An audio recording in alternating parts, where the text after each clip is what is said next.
My favorite place on campus are the Nitobe Gardens. It's probably the AMS Student Nest. The Global Lounge. It is Michael Smith Park.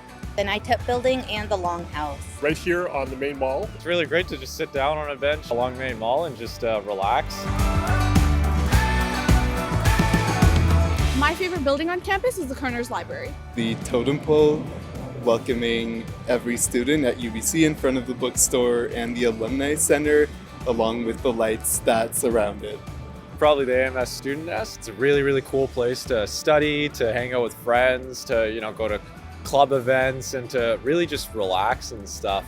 I love that there's many nations from all over the world here. Probably one of the most important things to me is that it's walkable. There's diversity, friendly people, and cozy spaces where everyone feels like they can be themselves. My favorite piece of art on campus is probably the whale fossil in the PD Biodiversity Museum. We're actually right beside that right now. It always amazes me to sort of see how huge that whale is.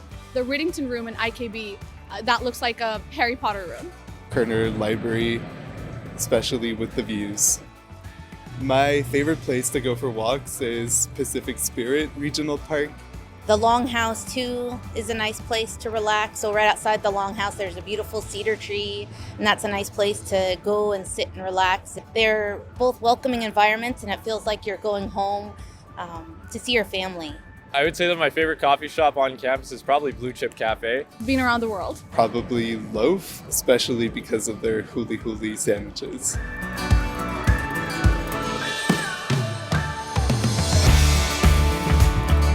Public art installations. The lights on campus above us right now. Benches, seating outside. Walking along Main Mall with the beautiful shrubbery on the side and beautiful buildings on the side. And I think that that's what really creates that welcoming environment at UBC on a busy Monday. In the future, I want UBC to be accessible and connected to rapid transit. More sustainable, more green. To represent what these traditional lands have always been for the Musqueam. Ensure that there's more community spaces, more teaching spaces, more study spaces for students, I think is going to be a key priority for this campus, and it rightfully is. Medicinal plants everywhere, so medicinal plants that are traditional for the Musqueam, not just in the garden area, but all over campus. Is one that is affordable in housing, food, and transportation for all people, residents, staff, students, faculty. Keep being a cutting-edge institution that is also diverse and welcoming for everyone. See more solar energy, more wind energy on the campus. Is a dry way to get around on campus when it rains. We have spaces where dialogue, collaboration is possible, where meeting new people is also possible, and the opportunities are endless.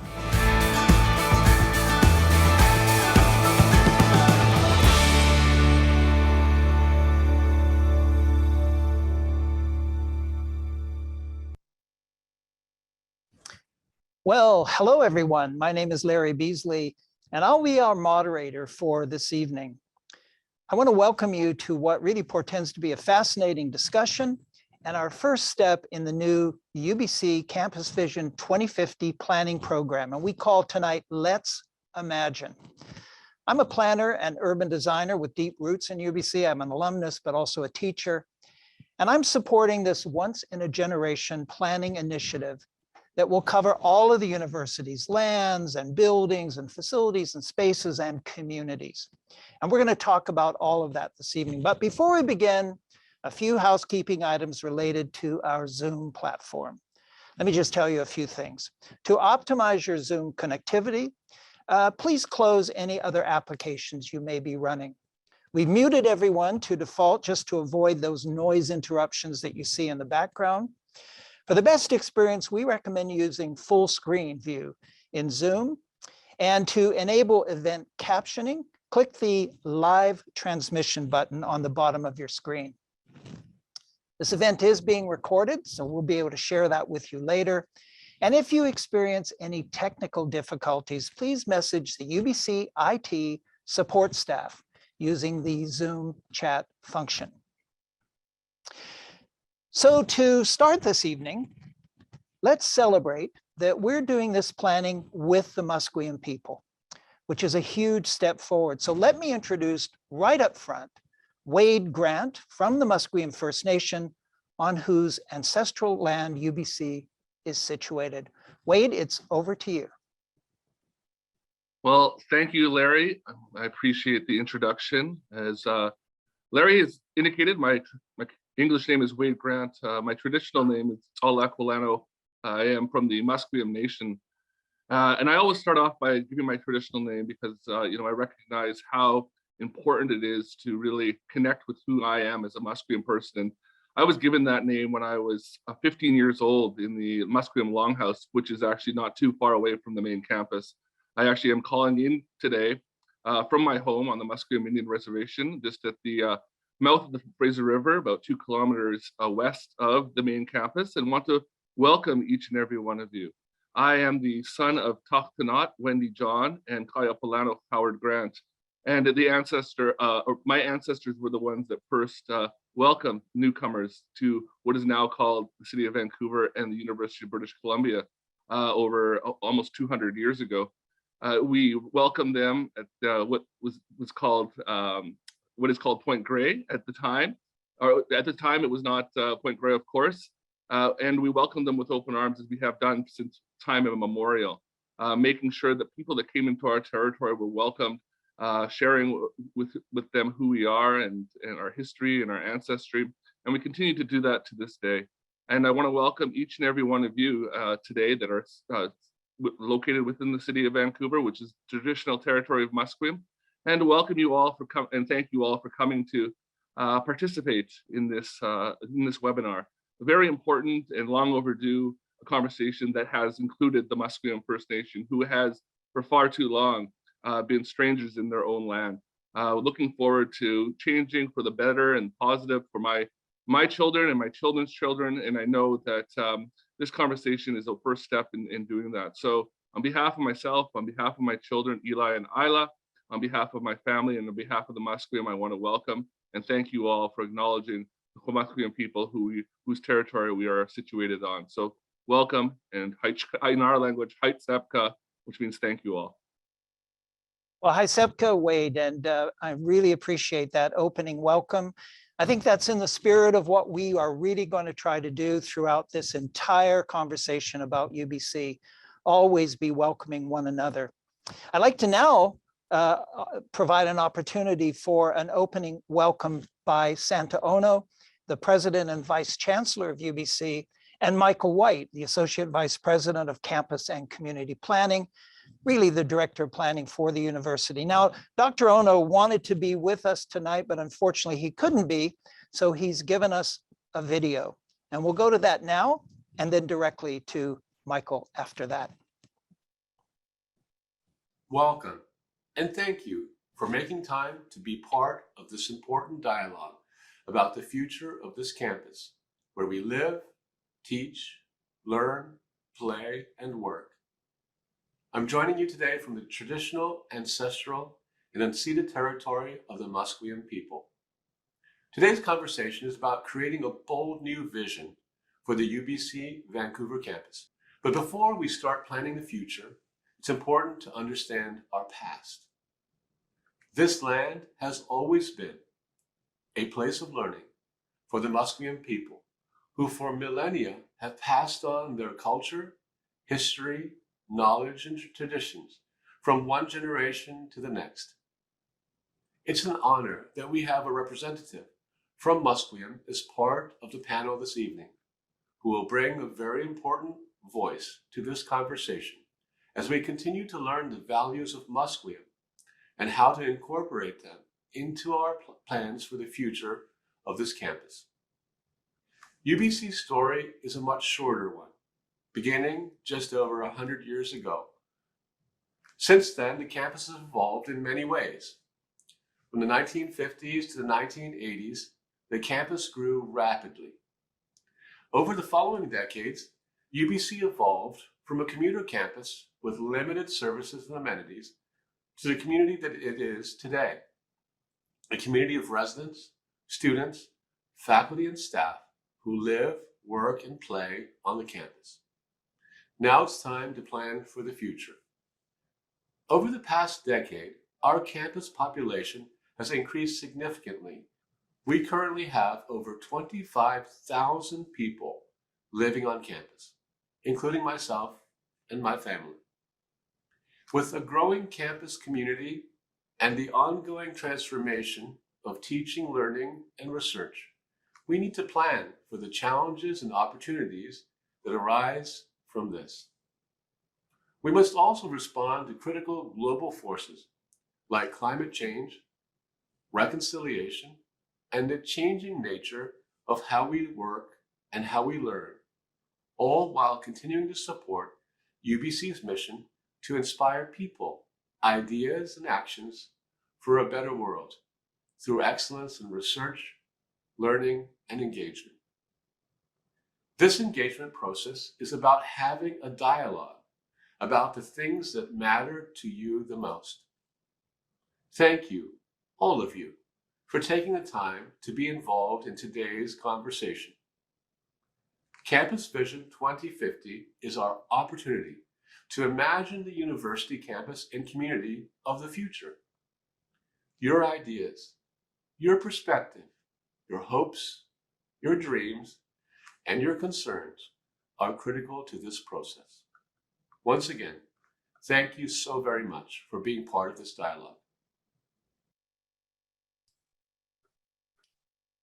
Thank you, President Ono. Hello, everybody. It's Michael White. I'm the Associate Vice President of Campus and Community Planning. And I'm really delighted to start Campus Vision 2050 and the engagement process with such a fantastic panel event and the amazing team that we have brought together here tonight for you. Thanks to our moderator, the keynote speaker, and our panelists and all the staff that are supporting. This is the beginning of what I believe will be a real transformative opportunity for the university, our host nation, and our various campus communities. I'd like always to frame my comments by saying that UBC is not only a leading research institution, obviously, but it's also a quasi-municipality of 80,000 people during the day, non-COVID times. And as Santa said, 25,000 people at night and residing on traditional Musqueam territory. And just like a city, we have an opportunity after a decade to review the long-range plans, in our case, the provincially governed land use plan for the university, the host nation, and the campus communities to think about the type of university community we want to be in the future. And this is Campus Vision 2050. And a lot has changed in the last decade, and high priority now to support reconciliation, affordability, climate action, livability, connectivity, the things Santa was mentioning, all in the context of maintaining academic excellence in a very dynamic post-pandemic world of innovation and change. And this is going to be a transformative opportunity how to engage with our communities and our host nation. And we've been spending a great deal of time having preliminary conversations with a range of interests to make sure we can create a much deeper process to ensure all voices are heard, and particularly those from the underrepresented and marginalized. And I'm delighted to say today that the deeper engagement process, it begins. And I'm going to stop now and take a pause and turn the mic back over to Larry, and I'll return towards the end of the panel event to talk more about the actual process, the scope, and the details going forward. So thank you. Thank you, Michael, and also thank you, Dr. Ono, for their, I think, very inspiring words. You've already heard that this is a special night. It is the start of a conversation about the future of UBC as a place. And it's a place that needs to work harder, I would say, over the next few decades to embrace and reflect the needs of all the people, those tens of thousands of people that are in this place every day, those who have always been here, those who work and learn here, and those who reside here. It's a place that also needs to find real harmony with its natural setting. So we're going to start to imagine that future tonight. And it's a profound opportunity, I think, to make it better for everyone by actually drawing everyone into the discussion like never before. We've been talking to people over the last few months. We've been bringing people together. We've been asking people to tell us how this process should unfold. And they've been very, very great advisors on that. So we have quite a provocative program for you this evening to get that conversation going. Our keynote will inspire us. Our panel will offer very diverse insights. And then you, as our audience, will join in the conversation and tell us really where it needs to go. Now you're going to hear later from a very fascinating panel, but right now, let me give you a thumbnail introduction to each of these people. These are such interesting people with such important things to say. We're going to hear from 4 people on the panel this evening. First is Will Schelling. He's a student and a vital student leader. He's taking a master's of public policy and global affairs after receiving his undergraduate degree here at UBC. Will is an articulate student spokesperson, as you'll soon see, but also as a mixed race Black scholar. Will can really speak to our responsibility to include the systemically marginalized people in all of these discussions and make sure this campus works for them as well as equals. Alex Volkov is a resident on campus, and my goodness, she has a long lineage at UBC. Her family have been academic leaders here since the late 1920s. She also is a UBC alumnus, and she has lived on or near this university from as early as the 1950s. She's been a journalist, a leader in our national government, and even our ambassador to Sweden, among many other accomplishments. I've already introduced Wade Grant, and you've heard from him, but let me tell you a little bit more about Wade. He is a member, obviously, of the Musqueam First Nation, but he's also their Intergovernment Affairs Officer and a former counselor for the nation. And he also is a UBC alumnus. He's a nonprofit community leader, an advisor to the provincial government at the very highest levels, an activist in Indigenous organizations, and he's an economic development specialist on top of all of that. And finally, and certainly one of my favorite people to always talk to is Moira Quayle, a longstanding and influential leader in the academy here at UBC, but also right across our country. She is Vice Provost and Associate Vice President, Academic Affairs at UBC. She's a professor and author, a former deputy minister, a dean and director of key UBC academic groups. And on top of all of that, she's a community leader and even the chair of Genome BC. And that's just a short list of all that this amazing person has accomplished. So you can see this is a pretty powerful group, and we'll come back to them just after our opening presentation of the evening. So I want to go right to that. So for tonight's keynote, I'm excited to introduce Minelle Mahtani. Minelle is one of those extraordinary people who are at the center of everything at UBC, but also in our province and in our country. She's the chair of Canadian Studies at UBC and associate professor of gender, race, sexuality, and social justice. Before joining UBC, she was a professor at the University of Toronto in journalism, geography, and planning, focused on anti-colonial planning and the multicultural city. She's a former CBC national news journalist, and more recently hosted the award-winning radio program right here in Vancouver called Sense of Place. She's an author of the book Mixed Race Amnesia, and I tell you, that's a must-read. And she's a print journalist as well, appearing in Walrus and Maisonneuve, and nominated for a national magazine award. Minelle identifies as a woman of mixed heritage, a Muslim scholar of South Asian and Iranian heritage. So Minelle, welcome. I think we're all looking forward to your opening remarks. So I'll turn it over to you. Thanks so much, Larry, for that generous introduction. And it's so wonderful to see everybody here. I see we have quite a large number of individuals who are present, so I'm really thrilled to be part of this conversation today. Before I begin, I want to state that the land that I'm on today belongs to the Musqueam peoples, and I'm residing on stolen and unceded territories. I want to encourage each of you to consider not only the lands upon which you live, you breathe, work, and love, but also what your relationship is with the land and how you might bring a decolonized perspective to all the work that you do. So I've been thinking recently about what it means to live during a time of dying and how we search out meager moments of joy in a time of grieving. And I know that's not the most uplifting way to begin a keynote, to be sure, but I start with this because it is the truth of the matter. As we stumble through our days on autopilot, wondering how we will resolve the seemingly unending melancholy undercurrents that plague us, how can we even dare to begin to task ourselves with considering a different kind of future when we're all mired in such collective grief?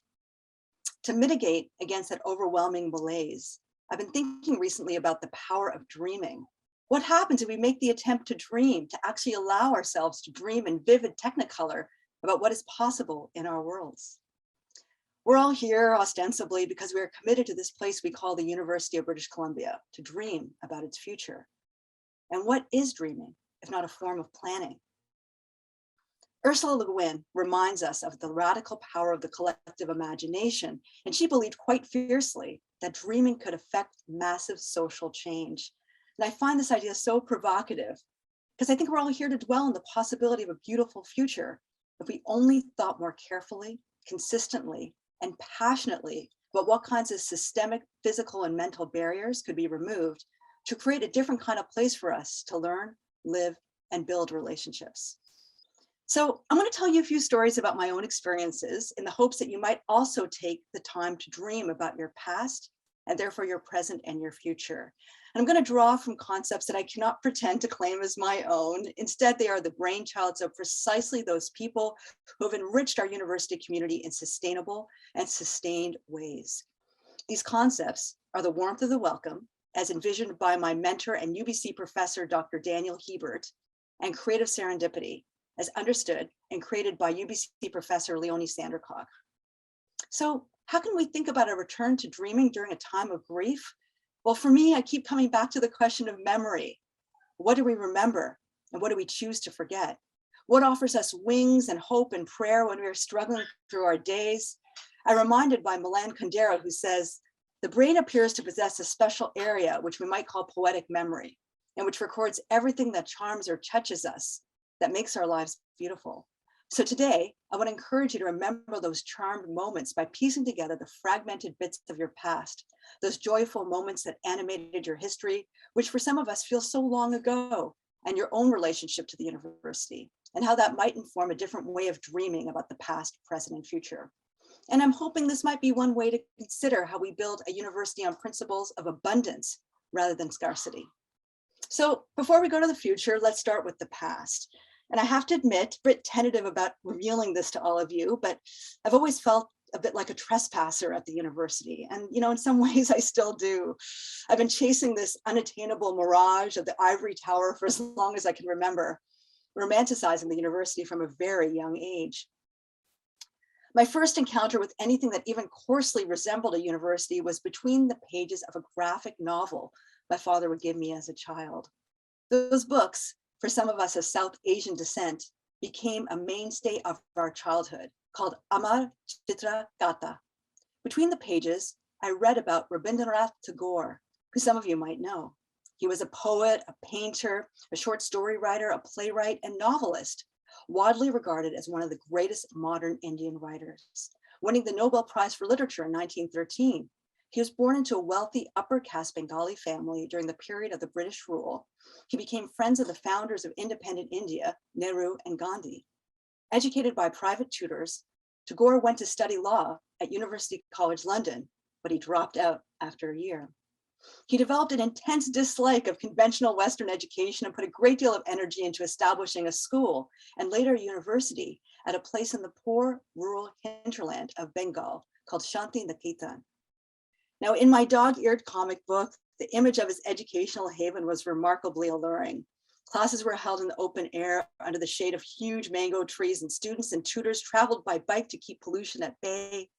Laughter echoed around the halls. And as a child, I dreamt about what it must be like to sit under those mango trees and learn, listen, luxuriate, and the mind-blowing explosion of intellectual discovery.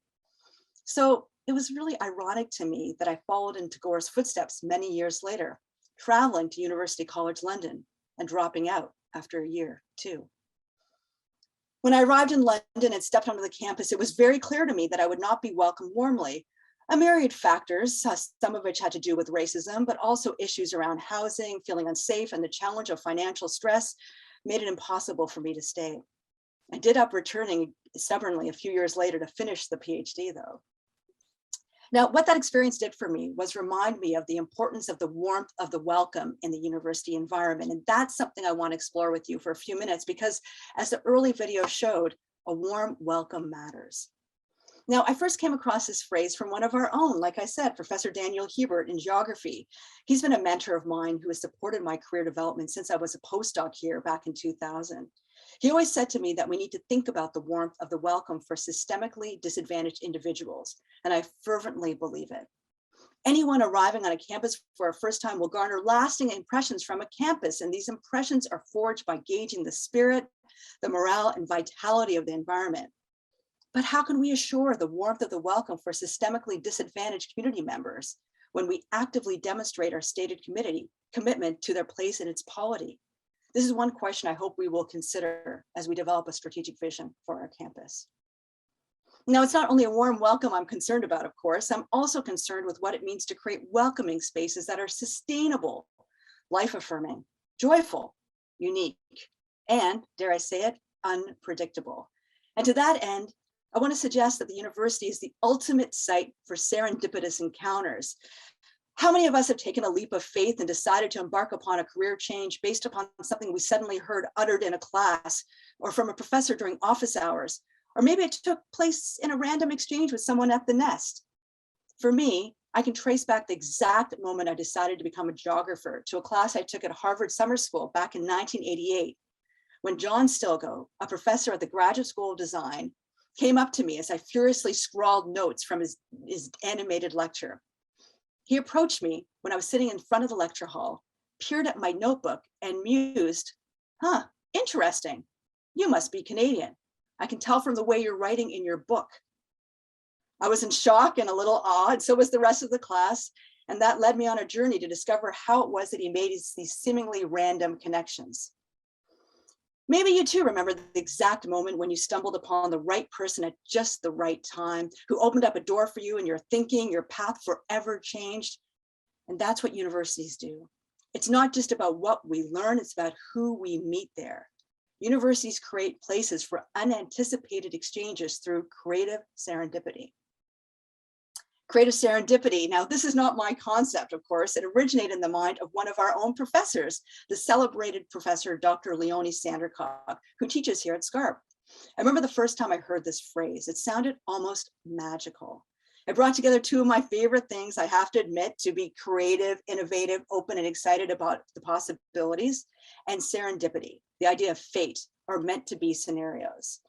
Now, Dr. Sandercock meant it in the context of her work on the metropolis, meaning that for a truly multicultural city to thrive, one must incorporate aspects of creative serendipity. But I think the concept is still relevant. Now, I can hear you saying, okay, that sounds great in theory, but how does this actually work in practice? I mean, how does one go about actually being a creatively serendipitous? Did it mean creating an inclusive sense of place? Does it mean thinking more carefully about how strangers become friends? How do we engineer moments that feel like happy accidents and not just dumb luck? Engineering creative serendipity can be particularly productive when we bring together two people who are drastically differently socially and economically situated. That's when strangers become friends and surprising innovations can emerge, and inventions, which can ultimately lead to socially just outcomes. Can we engineer creative serendipity at UBC in our planning process so that we can learn through stumbling, bumbling, and messy discoveries? Hint, Tagore knew we could.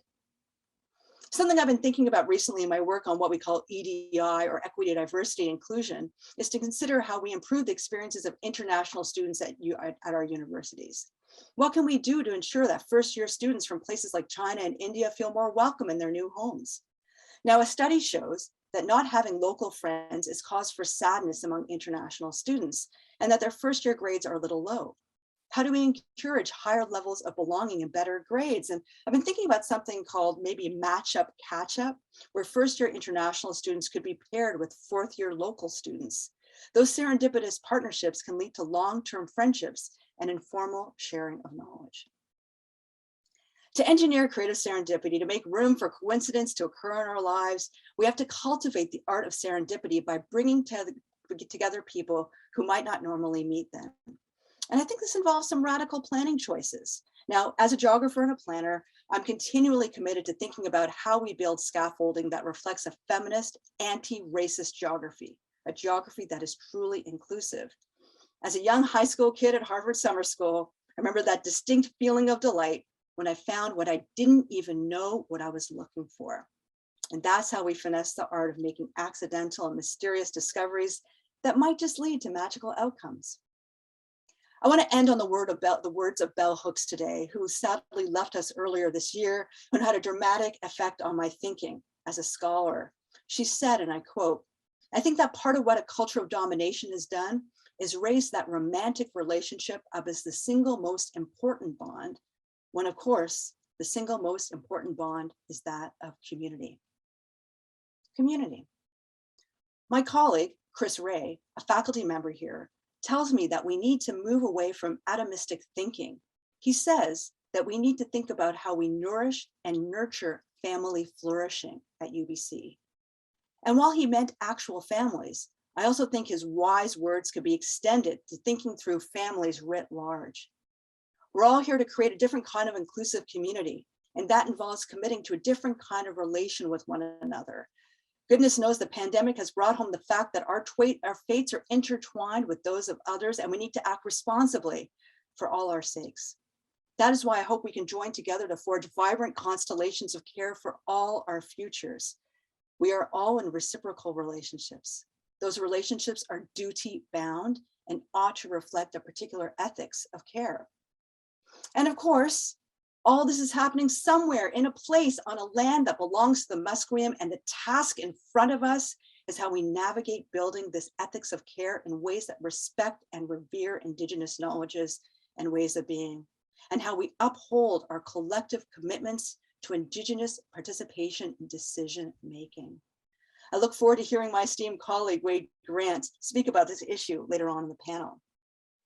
So where are we? I've encouraged you to think about what it means to consider the warmth of the welcome and how we plan for creative serendipity.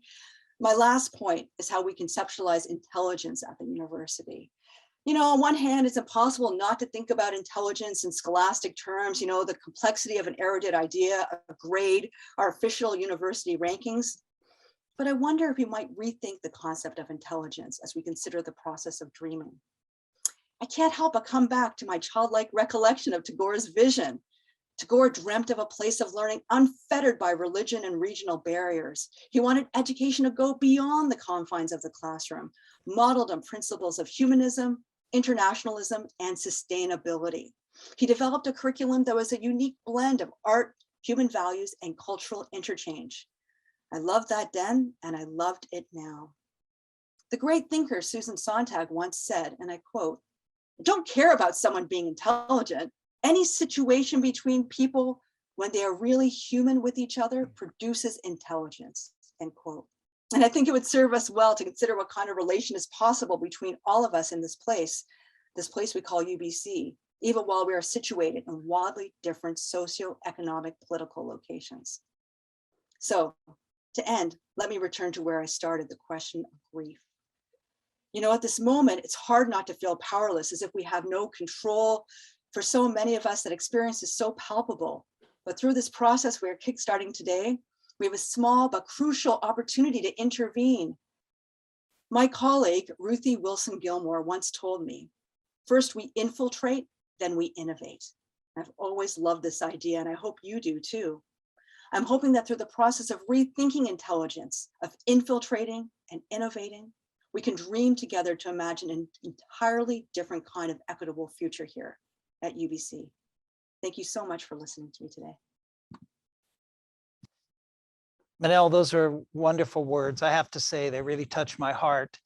And I think they really, probably, I'm sure, touched the hearts of everyone listening. I think that your new and quite refreshing look at welcome, at serendipity, at intelligence, and also at grief, to me, I think should be an inspiration to our conversation. In fact, I think that this plan that we'll put together over the next year or so has to be a different kind of plan, because it really does go to these places. It really does try to achieve these things. So what you're saying is very inspirational for our panel. And for me, I have to say that dreaming aspect is particularly important. It's where all of these ideas that are in our heart, I think, can make it to ground.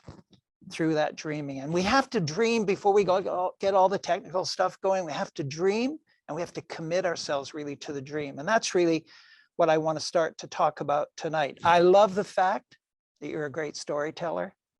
I love the fact that you ask a lot of important questions. So I'm going to turn it over right to the panel now. And I would ask you, Minelle, to join the panel and the conversation we're going to have.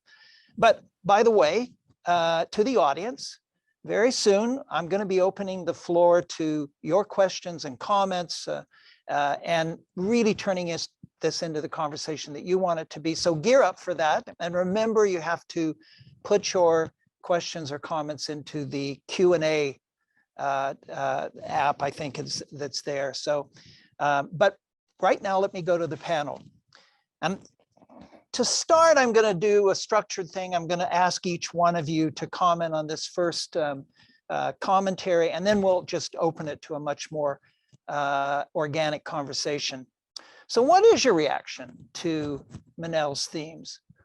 What do they tell us about our responsibilities here at the UBC campus? What do they tell us about what this place might become and what it might become better than, I would say, the average city because of this amazing cluster of intelligence here and commitment? And what is your most vital idea as a panel member, but more importantly, as a person who is living and working and being on this campus all the time, that you think is very important to this planning and to this conversation? And Will, I want to lead off with you. I want that student voice, that voice that's so important for all of our future. So Will, over to you. Hey, Larry, thank you. I appreciate it. I mean, I just want to remind folks of my positionality. And, I'm not only just given my background, speaking from my lived experience. I often say in my professional work, the only thing I'm unduly qualified to talk about is my lived experience. And, that is that of a student. And so I want to also echo the fact that, I think we need to really be prioritizing student voices in the sense that I think students have driven a lot of advocacy at UBC, pushing the administration for change, but also prioritizing things like social justice, prioritizing support for marginalized groups. And also, I mean, another really big thing that I was speaking about with my colleague and my best friend, Julia, actually today was that of climate justice. And I think it's intrinsically important that we understand that, like climate change is real, like the climate emergency is here. I mean, we also need to be building a robust city that is going to be supporting us as we need to make these adaptations. And, I just want to echo Minelle, who is not just, a colleague on this panel, but also my professor right now. I think what's really interesting is that knowledge of infiltrating and innovating being so intrinsic to the creation of a better future. And I think especially that we need to be able to, begin to view UBC and view the community around it as one with people. And so I think the university has done some really interesting things with the creation of, student spaces, student housing for that matter. But, if we're really going to be prioritizing things like, inclusive excellence or, equity, diversity, and inclusion, or as I like to just call it, anti-oppression and social justice for that matter, we need to be, understanding quite literally that the way we design space is a social determinant of health. And I think, if we're viewing UBC and the spaces around it with that level of intent and care, I think, we're going to create safer spaces for, Black, Indigenous, and other folks of color, or queer folks, and also religious minorities and folks of every other intersection as well. And, I think we need to be answering those questions, but also, challenging ourselves and being a bit curious. So it's my piece, at least. Great start, Will. That's amazing. Let's go now to Alex. What are your opening comments, Alex?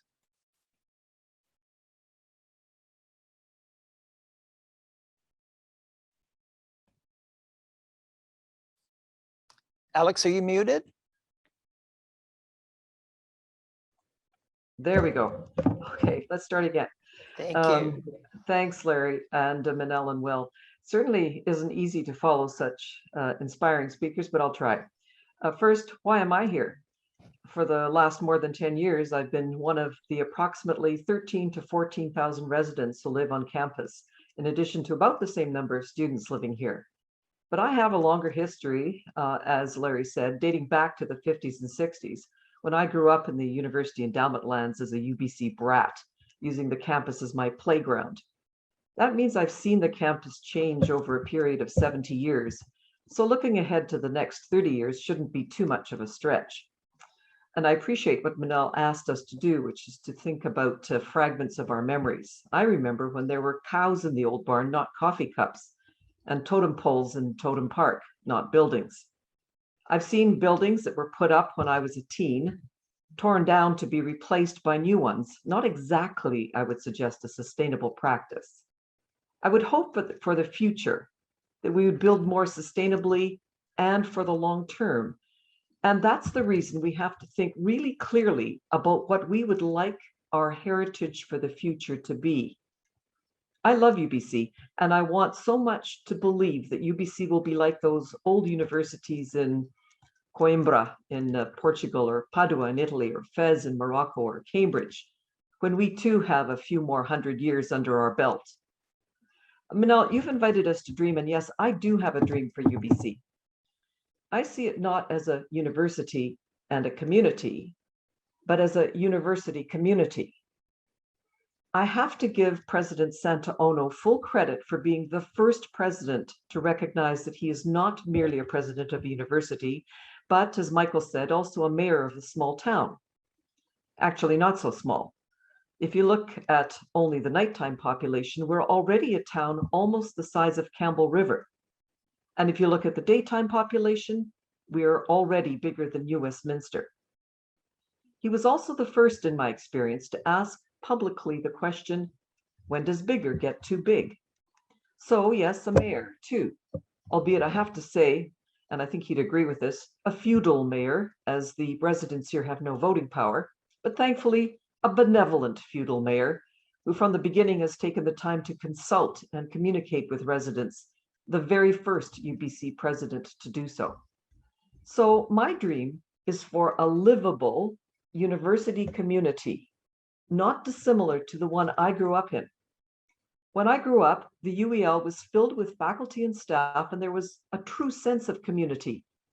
Thanks to the land that UBC still has, there's still space, should UBC so decide, to make it possible for faculty and staff and the people who service the university community, including the innovators and entrepreneurs working in business spin-offs, to live here, to make it possible for UBC to attract the best talent so that we do become not a metropolis, but a university community for the ages. This is our chance, so let's do it well. Now, in closing, I also have dreams for the land, for sustainability, retaining the lungs that our green spaces represent. I have a dream for interconnectedness with our Musqueam hosts and with other peoples who come with ideas and a willingness to contribute. And I have a dream for a UBC that does not only exist here, but also further afield. However, I can see Larry giving me the eye, so I'll save those dreams for the question period later on. Thank you. Oh, I must say, Alex, I could listen and listen and listen some more. So don't feel I was giving you an eye at all. Wade, I want to go to you and bring that your perspective, which you've already put on the table, deeper into this conversation.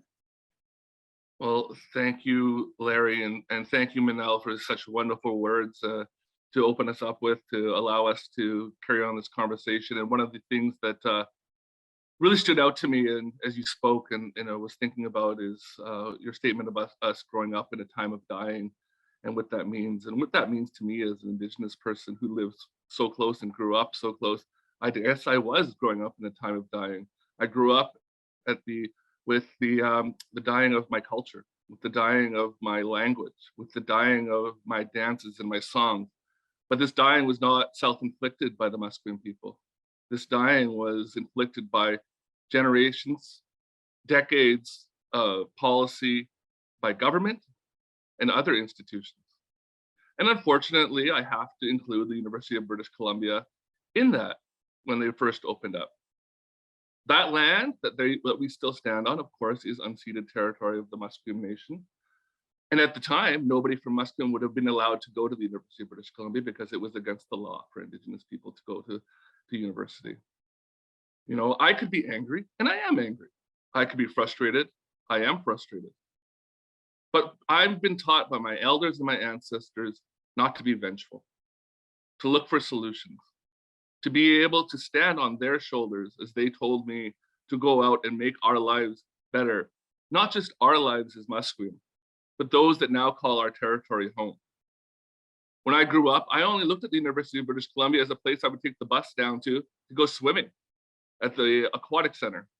Never dreamt that I would actually be a student there one day because I didn't feel that connection to what that was. I knew it was a university, I knew it was a place of higher learning, but there were very few, if any, Musqueam people that had ever graduated from the university. Nobody in my family had until I went to university. My grandmother, my dad, my mother were never in the university. You know, when I look to the future, but of course, when you look to the future and you dream about those dreams that you're talking about, your dreams are created by past experiences. You have to look, as you said, to the past so that we can learn from those, some mistakes, but some best practices. I'm lucky to have grown up in the 1980s and 1990s where First Nations rights and title were finally being recognized. Unfortunately, up until recently, the University of British Columbia and Musqueam's relationship wasn't as reconciliatory as it is today. And I don't like using the word reconciliation. I know it's a buzzword as well, because reconciliation in my mind seems that we have to reconcile a relationship from the past, but there's never been a relationship between the Musqueam and the UBC up until recently. But we are working harder together because we recognize that we are going to be here walking together from in the near future and for generations to come. I know it's hard. I know it's a difficult conversation, but it's one that we must solve in conjunction with Musqueam elders, language, cultural teachings, so that we can really feel like we belong in our territory once again. When I went to the University of British Columbia, I would go to the school, I would go to class, and I would come home because I didn't feel like I was in my own community. I would always come right back. Those things are starting to change. I see my language up on street signs. I see welcome posts down the streets, but these are just the start. My anger is starting to turn to optimism. Optimism that we are going to get there one day. And I want to make sure that by the time I have passed away, my children aren't angry. They're not frustrated. My children can say, I'm happy where we are today. And for that, those are the dreams I have. And I know we can get there. And I want to say thank you for having this opportunity. Wade, thank you so much. I just hope our whole culture could embrace the kind of forgiveness that you've described there, and it's a part of the culture of your nation. It's something that's we all need. I just have to say that for sure. Moira, over to you for your opening comments. Thank you, Larry. Good evening, everyone. Thanks for the opportunity to provide some thoughts. Wade, I want to thank you so much for providing that context and the real sense of hope that we can move forward together with our host nation. And I hope we can really imagine purposefully and intentionally a campus that pays attention to a whole new set of criteria. We've worked very hard on a UBC strategic plan. We have our Indigenous strategic plan. We have an inclusion action plan. We have a digital strategy. And so all of these pieces have to be recognized, but then also questioned and analyzed. I mean, for me, our core values and social justice placemaking, those are important. So it means placing weight on our shared values that we try to live by and really make them count. And so in particular, the value of respect, the importance of Minelle's messages around the warmth of welcome for disadvantaged community members, including Indigenous and other marginalized voices. I also would really urge us to be creative and courageous in imagining a transformational research and learning environment that the campus plan can respond to as we continue to experiment with and research teaching and learning in a digital world that has a seamlessly integrated virtual and in-person interaction. That's going to change our whole sense of what this place is as a university. And then there's concepts of regenerative design and what I'll call respectful pragmatism. How much? How big? What's the right size? What's our regional presence? This has to be considered in the frame of really actively addressing the climate emergency and our approach to focus on qualitative improvements, not just quantitative growth. And so regenerative design is really a process-oriented whole systems approach.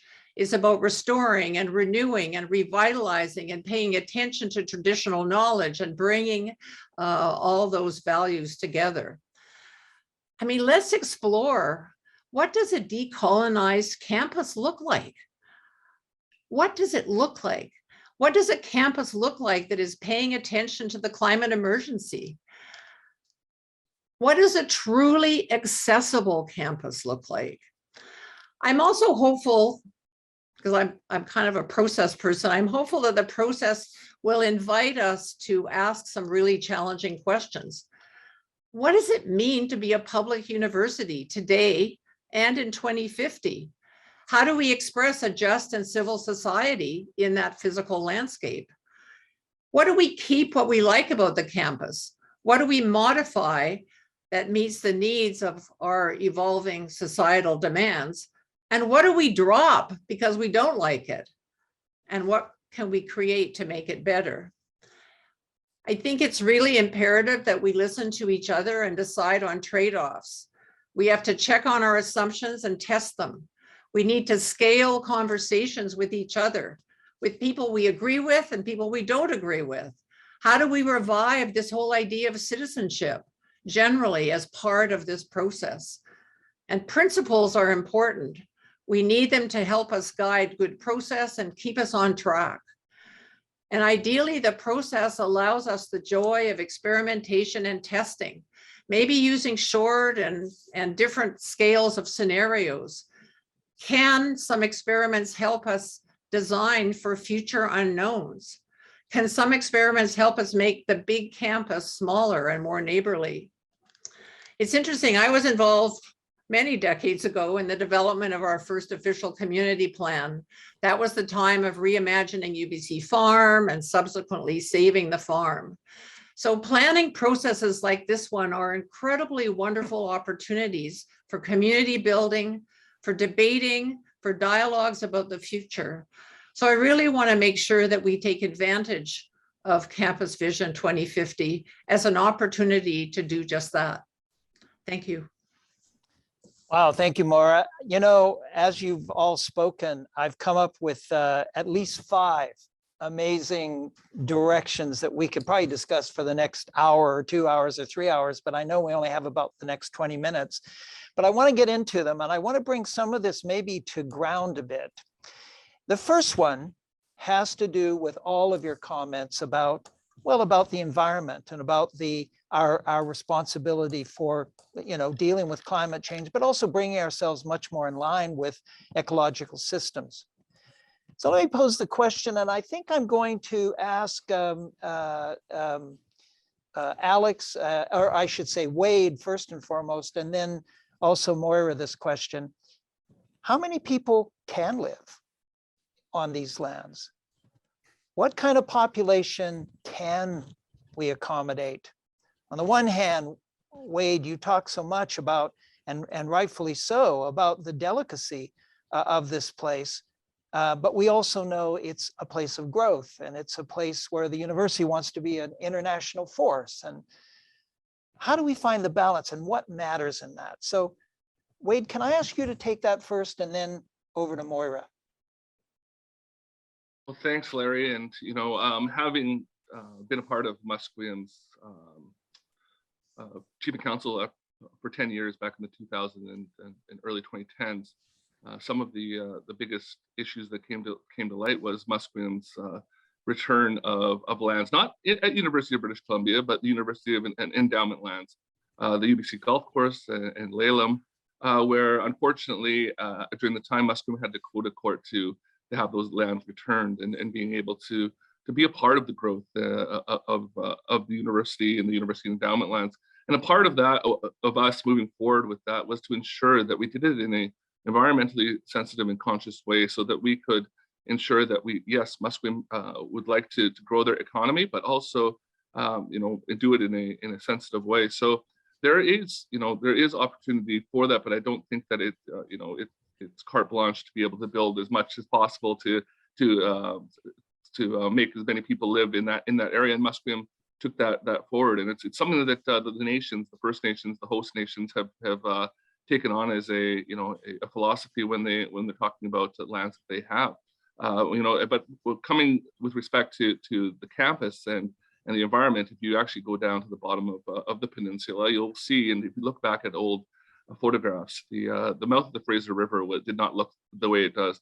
My mother and my father always talk about being able to swim in the Fraser River, being able to ensure that, but the jetties and the Iona wastewater facility so the waters that we see are no longer accessible in the way we have. We've got to go back to those traditional teachings that I think Moira and others were talking about, and we do have, as Musqueam, have the ability to share who we are. Our university was our longhouse. Our place of learning was our longhouse, and we need to lift those teachings up as well. The university provides us with a European sort of a way of teaching, but integrating the traditional values, the traditional ways of life. We've lived here for many years. We have a small population, but we're able to really create an opportunity for our environment to be revitalized. One example for me is our creek that runs through our community. It is the last wild salmon bearing creek in this city. The very last one that has 30 to 40 chum that come up the river or the creek in the wintertime, and coho as well. So they have the same DNA as the same fish that have swam here for millennia.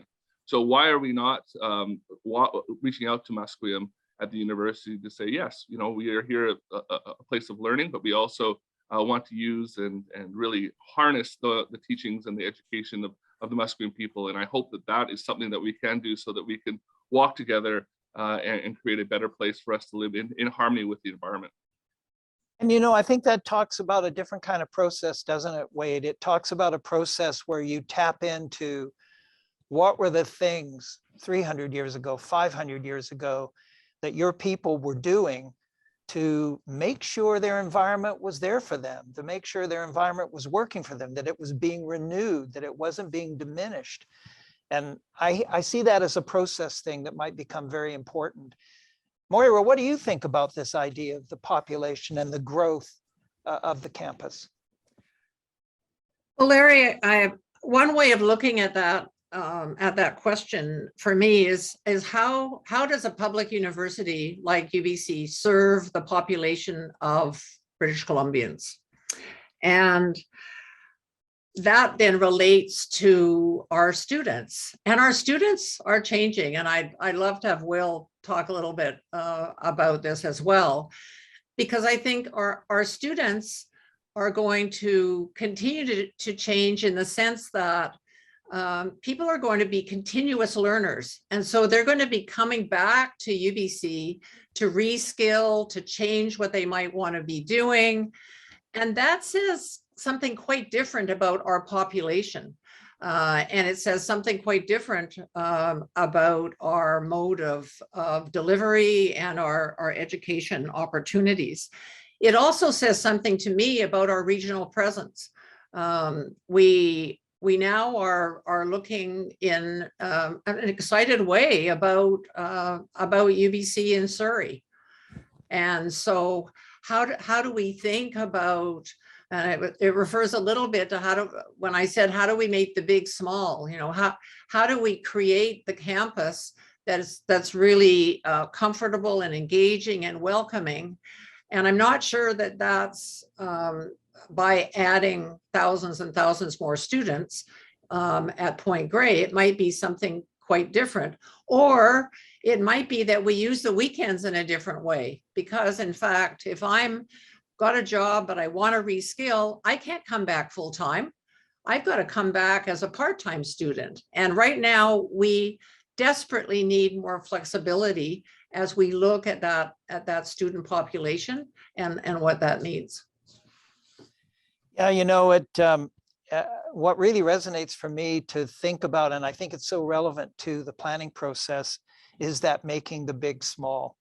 And actually, I want you to know that in our first discussions with many people gearing up for tonight, a number of people said that to us. Is there a way to maybe spread this activity of teaching over a larger geography and bringing it closer to people, and that then opening up possibilities for the campus itself? So I think that's a key theme as we move forward on this. You know, Alex, you said something that kind of touched me, and I guess because of my own background and trying to bring children into the heart of high density living. And you said you were a UBC brat. And I look around this campus and I see a lot more UBC brats than I used to see. I see young families with children, and I've heard stories about their struggle to be here and to, you know, have all their needs served. And at one point in our earlier focus groups, one of the people said, well, you know, why don't we mix up the neighborhood part and the campus part into a different kind of mix? And so your comments really brought that back to the fore for me. And I would like to hear first, Will, you comment on that. And then Alex, I'd love to hear your comment on that as well. So Will? Yeah, I think that's actually, I'm going to go ahead and put my hand down. This is definitely not Zoom class. It's a different kind of taste and different vibe. But, you know, I think when it comes to what campus is going to look like in 2050, I'm a big proponent of kind of divesting myself from the colonial mindset that progress means bigger or more. I also think it's inherently capitalist as well. And I feel like we need to maybe bump the brakes on that a little bit and say, hey, perhaps it's more, you know, how can we make campus more accessible? And I mean, folks are pretty divided on the idea of remote learning. I know UBC is going back in person pretty soon, but I think remote learning definitely did increase accessibility for a lot of folks to be able to participate in the university that, you know, we have here. And I think also, you know, that is potentially a way that we can make campus, you know, a bit more accessible to, you know, mature students, folks who are, you know, working several jobs for that matter, in order for them, you know, to be able to participate in readings and class discussion and really get that education for that matter. And another piece that I wanted to touch on from something that Maura said was, even then, if we're thinking about, you know, how campus is changing, we need to think about how we move around campus, which means that we need to go well beyond this conception of, oh, we're going to be driving to campus. I mean, we need to be, you know, kind of really pushing our provincial and federal governments and municipal governments for that matter, to be investing in mobility solutions like a SkyTrain to UBC. I mean, I think in that sense, we're going to be able to really understand that, you know, we can move beyond and move in a different way to reduce the impact on, you know, lands and, you know, places around us for that matter. Thanks. You know, Will, it's funny that I could hear the clapping coming through the hundreds of people that are listening when you mentioned the SkyTrain to UBC. Alex, over to you about this question of the community, the nature of the community and the mix of the community. Well, there are so many ways that we can think about community here. For example, we have a lot of retired people living as residents on campus. Why can't we use them more as mentors to students as well? We have the opportunity to, we do have students, children here, and I can remember as a child on campus, the thrill of being able to interact with people who were older on campus, and to be able to even to attend classes before I was a university student, to be able to do that. And there was a real mixing between the community and the university, qua university. But I want to say one other thing, and that is I really like what Moira was saying in terms of that, you know, this is only one place, but we have multiple places, not just Surrey, but also the ether, where we can certainly relate to more people elsewhere. And this relates to my dream of interconnectedness, because there are opportunities to be able to have, I mean, I think it's going to be very interesting to get the experience of, for example, some of our students right now in India who have been zooming in at a certain point. But what is the opportunity for interconnectedness, which doesn't necessarily mean physical place here, but a university which has that kind of interconnectedness off campus? Last but not least, I did want to just say one word on sustainability.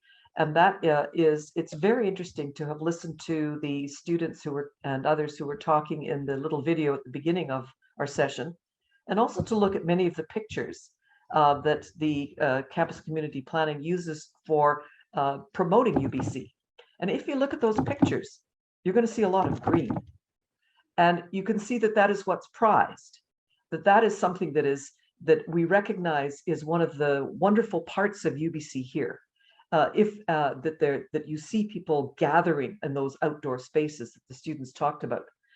So there is that, when I talk about university community too, and this will be my last comment, community is not just the communities, it's the family of UBC writ large. And that's where I really think that there's so much more that can be done. I love that idea of the family, because all too often we see breaking into subgroups and breaking into interests, and yet you all sit in this glorious setting with the ancient people right here with us, all of us together. And it seems that maybe part of the breakthrough of this plan is to determine how does that turn into not just coexistence, that's not enough. How does that turn into a community where everyone is contributing and supporting and helping everyone else? It's a big thing. And I'm going to now shift over to add some of the audience questions in, because we've started to get some really good questions. And really, one of those questions was also one that came to me as I was listening to you. And that is, you know, Minelle talked about human connections and establishing places for human connection. She also talked about welcome. She talked about adding and enhancing just the character and environment of welcome. And one of our audience said, well, how do you do that? What are some tangible examples of that? And I'd really like to hear your take on what might be some tangible examples. Will, why don't you start? And then Alex, I'm going to go back to you. And Wade, I want to hear from you on this, because there have to be new things that come out of Musqueam culture that could make this place all the more welcoming. So, Will. Actually, I think I'm going to pass to Wade real quick, just so I can get a couple notes down. I apologize. Okay, well, Wade, why don't you give us your take? Well, thank you. And you know, I know there have been some endeavors to show a little bit of welcoming of who Musqueam is on the campus. You know, there are a few monuments that have gone up. My cousin Brent Sparrow was the one that did the welcome pole with the serpent that is very prominent. You know, but I do think that for me, and my friend Michael, I hope he's still in the line, is something that people don't know or don't recognize what it means that it's UBC's on unceded Musqueam territory. We all do, because I think we've educated ourselves about that. But when people go in, you know, and for me, it's recognizing that you know, that the territory has you know, is still recognized as unceded, meaning it's never been given away by a treaty, by a war, et cetera, et cetera. You know, when you drive in, and I drive to UBC quite a bit because I drive my kids to West Point Grey, and you know, you see the University of British Columbia. You know, I would love to see people recognize that it's the University of British Columbia at Musqueam, right? It's at Musqueam. It's always been at Musqueam. which is just a good starting point, right? And for me, recognizing it allows my kids, those that are from Musqueam, recognize that we're really starting to take an understanding of that. You know, I know the importance of doing land acknowledgements and recognizing where you are, but it's time to take a larger step towards real reconciliation. I told you I don't like that word, but I'll use it towards a real reconciliation. And a part of that, being welcome and feeling like you are a part of the community, is being able to see yourself in decision making of that community. I don't think there are any Musqueam people on the board of directors. I don't think there are any on the Senate. Those decision makers that are really shaping the future of the community as well. To be able to see myself in a person that is really going to create change at the campus is something that really resonates with me. I look at some of the faculty and staff who I have tremendous amount of respect for, and I see myself in some of them too. The new Dean of Education, Jan Hare, who's a smart Indigenous woman, to be able to see that, because you're being able to recognize and being able to go down there with a sense of pride, so that we can really set our footprint once again in there. The signs, the signage, that's all great, but we all, there are other tangible ways that we can start doing that. So for me, we're working towards that. Like you said, it's a slow process. When you try to reinvigorate something that has been dying, it does take a while for that to become healthy again, right? So those years that we were forgotten, the years that it's going to take may be longer than we want to get to where we are, but we do need to start making those steps today. Absolutely. Will, back over to you. Did you make your notes? Have you? Yes, I did. Thought you would. Don't worry about me now. I am A-okay. In terms of what I would like to see at UBC in order to make it more welcoming, I mean, Wade, you really touched on a lot of things that I was actually chatting with some of my colleagues about, I want to be able to see diverse representation at all levels of university governance. This means, at the Senate, at the BOG as well. I also want to see more student participation in these things, and, not so much a question of, we have to talk to students about this project, but rather oh no, we need to work with students because they have the lived experience in order to kind of bring those things up. I mean, the amount of times, I've read the UBC live tweets, for instance, from, the Senate or from the BOG, and, hearing students' concerns dismissed for any reason. I mean, it's quite interesting, because I think if we're actually able to meet those folks, I think, it won't just be more welcoming, it'll be a place where folks actually kind of belong. And, I think one of the things that I would really like to see at UBC in order to make it more welcoming, I think, kind of this acknowledgement that, financial privilege to live at UBC is a really big thing. UBC is an expensive place to live, not just talking about, the cost of food right now because of the pandemic, but I'm also talking about, renting, buying a place. Oh gosh, that's never gonna happen for me, but you know what I mean. I want to be able to, better acknowledge that, affordable housing is something that is quite scarce on campus, and oftentimes it is supported by the university. And so, even then, I think it's always interesting, driving out to UBC or being on, the bus for that matter, and seeing the signs, everyone lives at UBC. And I'm like, do we really? Why is it that every time I speak to some of my professors and find out that they live on campus, they're in subsidized housing by the university? It's an interesting question. I think it is, and part of that goes to process. And one of our people in the audience actually asked the question, well, okay, I hear this, I hear what you're saying, I agree with that. Well, what's the planning process that actually goes there, rather than just focuses on land use and, the kind of typical things? Moira, what is that planning process? You're a guru on processes. I know, because I've come to you often. So what is the process that gets down to these kinds of questions and makes change through these questions?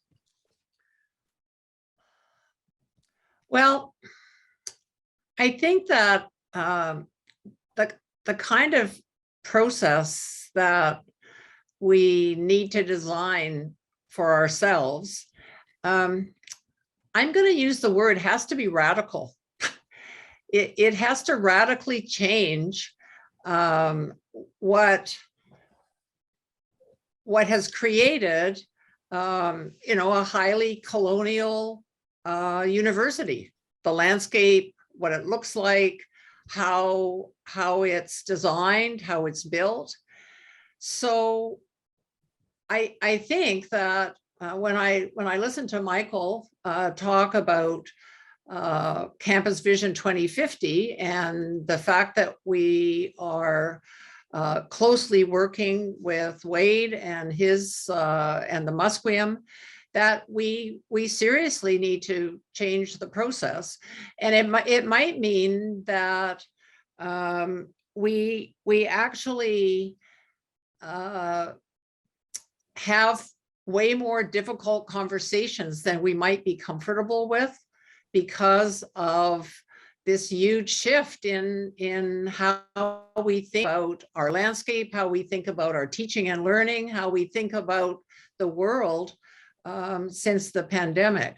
And so I don't have a good answer for you, Larry, other than our biggest challenge is going to be getting more people involved in asking questions and in having that that discussion. And I mean, maybe one of the ways we have to do it is we need to create some credit courses that actually are about or non-credit courses. I don't care, they don't need to be credit, but actually how do we get students in particular to engage? Because I'm 70 years old and it shouldn't be people like me designing the future. It should be people like Will and younger who are engaged in thinking about the future.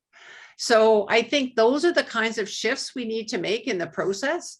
And I mean, Larry, the city of Vancouver is struggling with the same kind of thing with, the Vancouver plan. How do we think about this differently? And if anybody can do it, UBC can.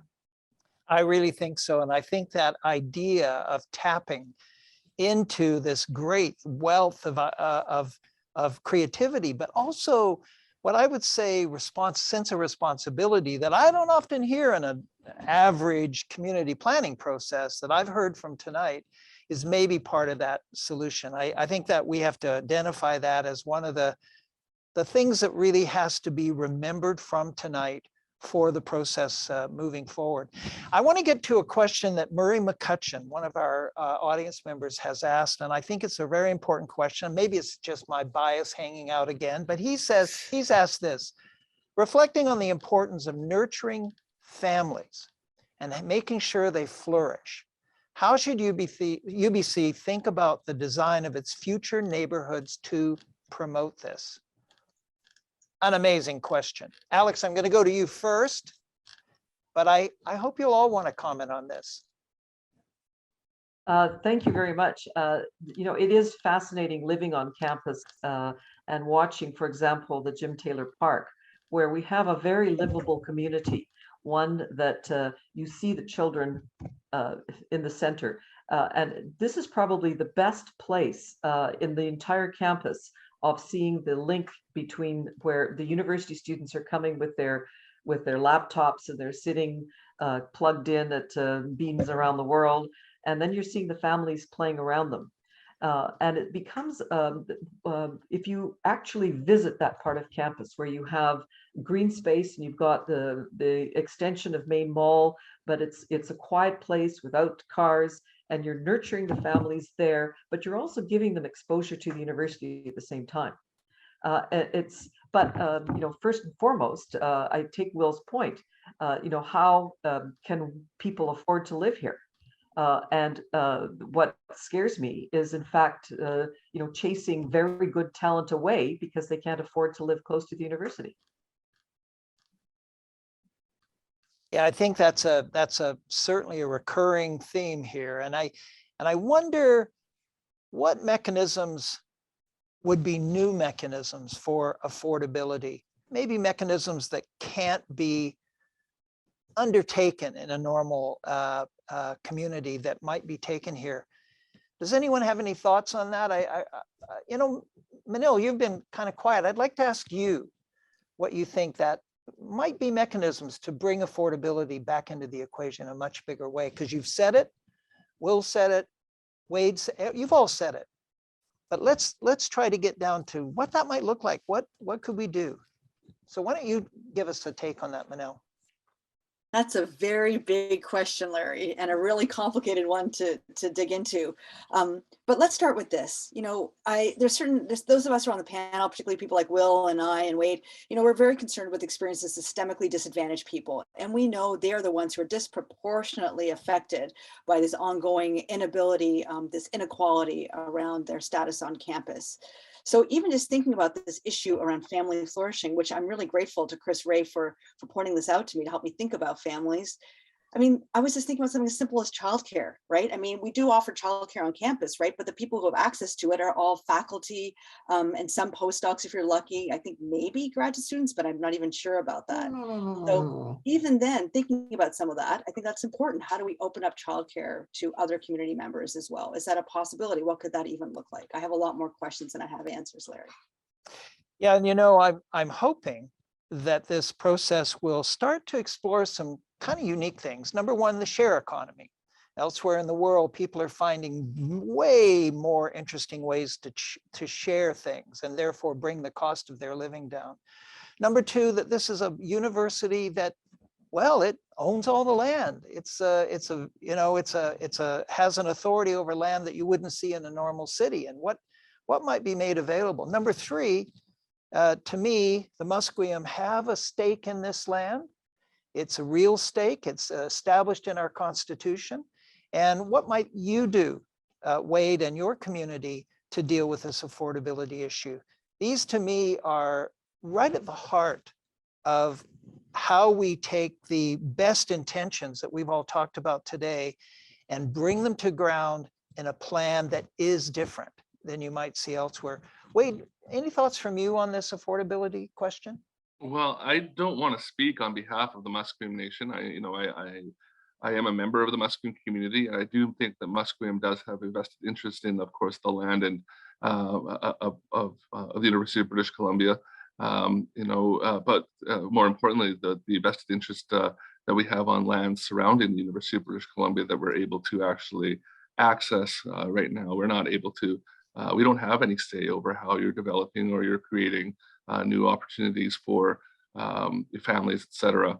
But working with Musqueam in partnership, creating that partnership that's real and sustainable with respect to moving forward. Musqueam has the Laleham lands, and they also own the University of British Columbia golf course, and not too far away, our main reserve, which is not fully developed, and having opportunities to work together and seeing how our community can share responsibility for those types of things. We do have a comprehensive community plan for lands that are directly adjacent to the UBC highway.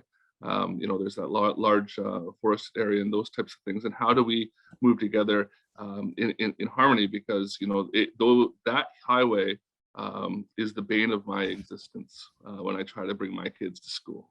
I don't know how many people drive or have seen Southwest Marine Drive or 41st Avenue, and the amount of traffic that is on there because people can't afford to live down there commuting. There is no real transit. Everybody's talking about a Broadway subway line.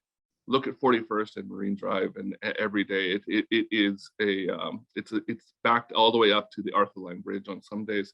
So for us, it's about that vision forward and moving towards us, because I think Musqueam is looking at that. We have our own community plan that looks to 7 generations ahead, and how can we work in conjunction with the university to ensure that we have some input into solving that problem as well, and having that reciprocal relationship with Musqueam. One quite ingenious person out in the audience said that, well, if you really look at the lands that we're talking about, there's an awfully lot of unused land. And maybe this person posed, well, maybe that land needs to be, in a sense, earmarked for these issues of affordability, earmarked because land is such a part of the whole development equation, earmarked for those with all the special needs who also have other kinds of associations and that with the university, whether they be students, whether they be researchers or people working here, or whether they be Musqueam people who now are in one place and might want to live all over their lands moving in the future. And I thought that was a kind of it was an anonymous comment, but I thought it was a kind of a provocative comment. I'll move to another area, which I think is quite interesting. It comes from Matthew Mitchell in our audience, and he says, how can a planning process like Campus Vision address uncertainty and ensure that UBC remains agile to complexity in an ever-changing world? How do you think that would happen, Moira?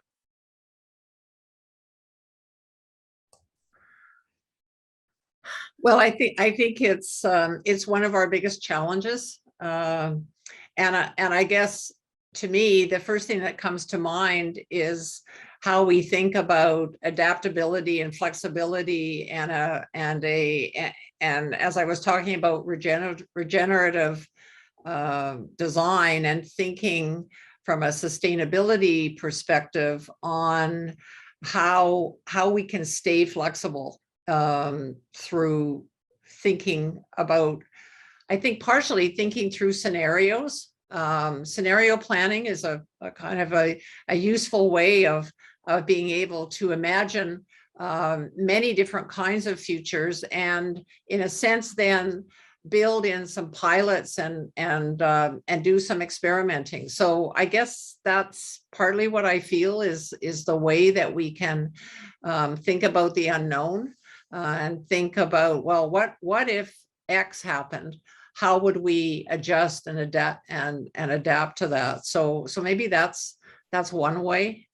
Larry, I had something to say about the affordability issue. Can I just pop that in? Yeah, please do. So I'm just wondering if it's really past time, and I think we've tried in the past, but to really think seriously about different housing types, and especially when it comes to thinking about the question of the family, about co-housing, cooperatives, different housing modes, and intergenerational thinking, so that in fact there's a connection between seniors and children. And we have intergenerational community gardens, we have intergenerational opportunities, we offer up opportunities for people of all age groups to access what's the incredible pieces of UBC and the learning opportunities. So I think that the affordability issue, which is so important, it's really going to drive us to be much more creative about the kinds of housings we think about on the campus. Maybe it will also cause us to start thinking about what are the targets for different kinds of folks that we need to accommodate here. The market is accommodating some people. Obviously, we've heard from all of our panel that it's not accommodating many people. Maybe it's too narrowly conceived as a way of building a campus. Maybe there needs to be targets. And I would dare say, maybe it's a target that also adds a place for people who are not even on this campus, but are in need and marginalized in our whole larger community as a campus feeling of responsibility for the larger community as well as for its own community. Just something out there to pose and see what your reaction might be to that. We do have another question from our audience. It's an anonymous one, sadly, but it says this: how can this plan involve more students in helping to shape the future of this place and follow their leadership in a meaningful way? So the question is not only involve more students, but actually do what they're talking about. Will, I have to ask you this one. I just have to. I've just been, I've been bubbling and just bubbling, like a little cauldron going on right now. I have so much I want to say about other stuff. Is that okay if I start with Absolutely. that? Absolutely. Go to it. Go to it. I mean, I want to acknowledge my own privilege, first of all. I'm able to sit on this panel because, I have a job, a safe place to live, and also a reliable internet connection to be able to participate in conversations like this. Many students don't, just plain and simple. A lot of students are facing food insecurity, and also a lot of students are also facing, housing insecurity within the city of Vancouver as well. And I mean, if we want to be able to meaningfully hear students' concerns and be able to invite them into a space of radical reciprocity and belonging, we need to be paying them appropriately to give their lived experience. I think it's really interesting because I think we live in a very capitalist world, but we have to acknowledge that people will not come to the table if they are unable to make their base payments, rent, what have you, in order to be able to talk and to be able to contribute. And so with that in mind, I think, not even just opening up childcare for that matter, but understanding that, their mobility needs, their things like subsidized housing are huge. Also, Moira, I want to give credit to you. You took the words right off my notepad. I mean, I think we should be building different kinds of housing around UBC. We need to be building things like co-ops. We need to be building housing that specifically is geared towards, allowing lower income workers to be able to live and work at UBC. And, I just want to touch on something that somebody said about, intergenerational wealth transfer, that kind of concept. That's something that I look at in my academic research and, my own passion for that matter. Intergenerational wealth transfer is happening, just not for everybody. And, it's very clear that marginalized folks, who are unable to, own property, for instance, we're not able to participate in that sense. And, it's quite something, because even then, I'm again also going to draw upon some, my professional experience, as with my day job, I'm a social justice consultant. And even then, I think targets don't really work for that matter. What works is meaningfully creating spaces in which belonging occurs.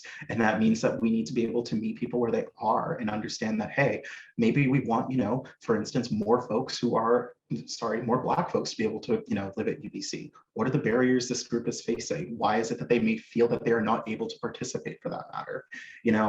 And to go back to the, student question, I mean, that's a really good one. And, I think that's a question I would actually love to hear Wade and Maura kind of touch on a little bit more. That's not to pass the buck whatsoever. I'm just really curious to what y'all got to say. Absolutely. Wade, why don't you weigh in? Well, thank you.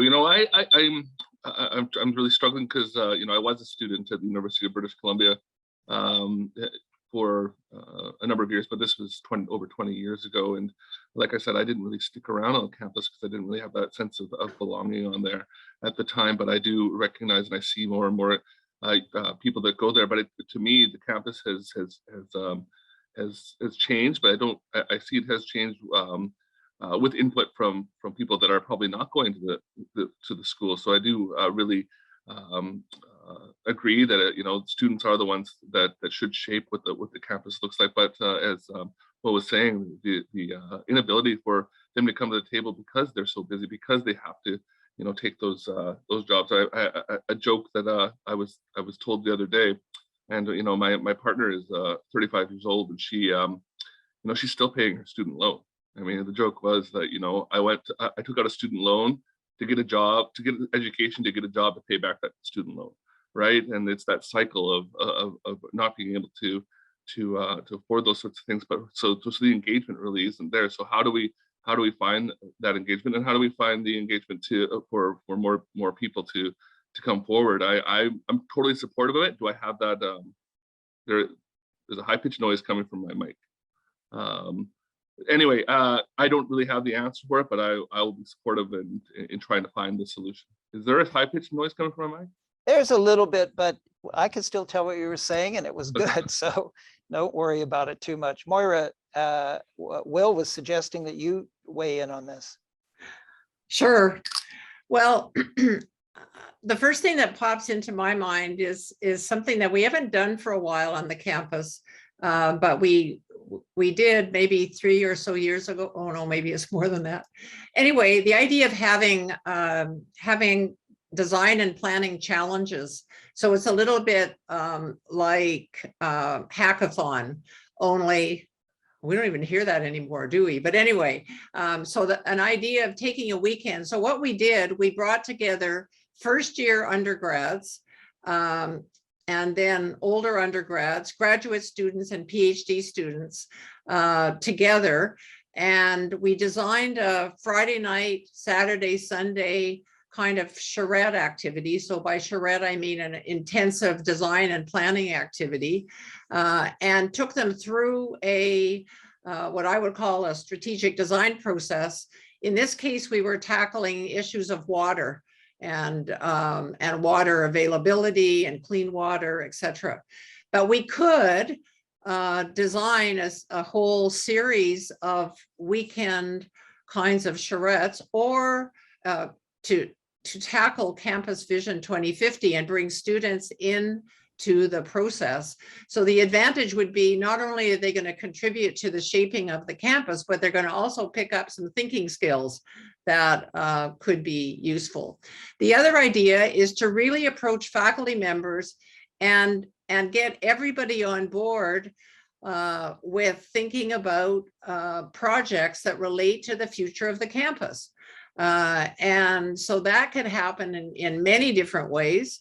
And I think that could be a way of building into, well, I'm taking course X, and I'm going to look at this particular aspect of Campus Vision 2050. And that might get us into the thousands of students who are engaged, as opposed to trying to get them to come to a Zoom event or, whatever. So just a couple of ideas. Yeah, and your thinking there resonates for me, because as I experience the campus, one thing I enjoy out here that I don't see in town, I'll say, is that you'll see these spontaneous constructions that are being done by students from time to time in this mall or that mall. And I think to myself, my goodness, wouldn't it be great if a group of students particularly interested in one dimension or another of gathering, as I think, Will, you were talking about that at the beginning, could actually get some money and a location and go to town and make something happen. I'll give you an example. And that was the discussion early on when we were doing our focus groups that we had with a group of students who said, there's not really a quiet place for a person of the Muslim faith to just quietly reflect, and that's important in their culture. And they were saying, it'd be great if there was just some acknowledgement of that, so that that could happen on a natural basis. And it just struck me as you were talking that why doesn't some of the great wealth of this university and the great prowess of its faculty and researchers bring that down to ground, and something as simple as that, working with some students who have expressed a need where they feel they don't, they're not feeling as welcome. Same thing could be said for students who are the Musqueam people who, what would it take to make them feel more that they see themselves in this place? Maybe we let them show us. Maybe that's an idea. And I hope that's provocative and might raise a comment by one of you. Alex, you come from the more residential perspective, although you've shown yourself obviously to be of wide interest in things, but and you've been watching this environment from being a kid, being a student, being here as an adult. What do you think about the involvement both of students, and how do we get residents more involved as well? That's a really good question, because I know that the University Neighborhood Association has also been trying to get residents involved in just the discussions about residential issues. It's not an easy question. I wanted to go back to the student issue, because there are, we talk about feeling welcome. There are also many international students here who don't feel welcome. I know that in the past, the International House and others used to do an awful lot of good work. But it's interesting to me to walk on campus, and what you hear more Farsi, or you hear obviously Chinese, but you hear a variety of different languages. English is not necessarily the first language you hear. What I do find is that in many cases, these communities are separated. They're not being pulled together. And I think that there must be ways of trying to pull the different communities together, whether it's Musqueam, Iranian, whatever it is, that we want to be able to make sure that there's a recognition that there are different contributions that different people can bring and pull them together. From a point of view of the residents, I think that it's going to be critical it's interesting that certain parts of the residential community are quite active, but we have a whole group in other places which are less active. So, for example, the housing around Chancellor doesn't seem to be as active in some of the community residents. Is it because they are physically further away? Is it because they're not close to the Westbrook facilities, or the very livable areas around Hawthorne, where the, as I said, the being around the world seems to be the focal point for real, true community communication. What about the grad students in Acadia? And there are many ways, and I actually think that, and this is where I'm interested in Wade's views, that the link between Laleham and, for example, Acadia, which is right next door, and how do we get those kind of linkages going in the future? I think it's such a great thing. Will, I know you have your hand up, but I'm going to let Wade react to Alex, and then I'll come over to you, okay? Wade. Yes, so Musqueam, of course, is in the development of Laleham, and including a number of different developments there. There's some towers and some multifamily homes, etc. And part of our plan as we move forward was to ensure that the local neighborhood association had some input in that. So we created an opportunity to really have a lot of input.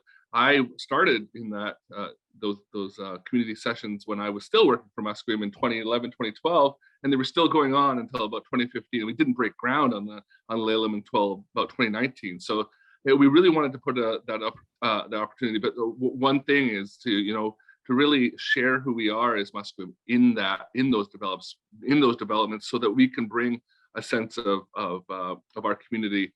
And to share who we are, so that we can bring those together, because we really want to include, everybody that calls the University of British Columbia home. I am lucky enough to be a descendant. I am not actually 100% Musqueam. My grandmother and my grandfather on my father's side, my grandfather was Chinese. He was a Chinese immigrant from southern China and came in the 1920s.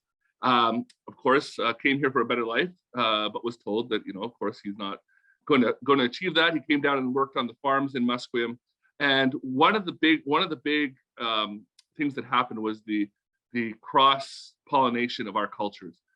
Having my Chinese grandfather and his family going into the longhouse, providing vegetables, providing those types of things. So hopefully, the Musqueam's culture is not just this house post and those types of things, but we have our community members working there, so we can share those types of things, and having that ability to really.